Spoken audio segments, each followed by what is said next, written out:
हा, उद्या पनवेलला आगाध समाज कार्यालयामध्ये माझं 1 दिवसाचं शिबिर होणार आहे. मुंबई, नवी मुंबई आणि आसपासचे सगळ्या क्षेत्रातून महिला आणि ग्राहक येणार आहे.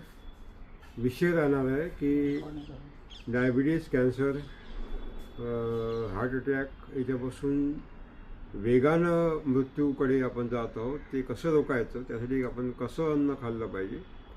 आणि भाजीपाला तो विकत घेता तो विषारी असतो. आपल्या टेरेसवर, आपल्या घराभोवताल, आपल्या कॉलनीमध्ये विषमुक्त भाजीपाला, विषमुक्त फळं कसे उगवले पाहिजे टेरेस गार्डनिंगच्या माध्यमातून.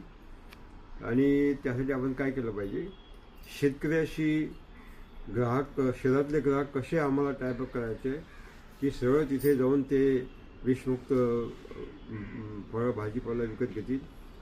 आणि एक आदर्श ईश्वर निर्मित आयुष्य कसं जगता येईल, जिथे आरोग्यपूर्वक लाईफ कसं जगता येईल याच्याविषयी तो पूर्ण विषय राहणार आहे. त्यासाठी सकाळी 9 पासून उद्घाटन होईल आघाडी समाज कार्यालयामध्ये पनवेलला. संध्याकाळी 5 वाजेपर्यंत तो चालू. 300 रुपये फी ठेवलेली आहे.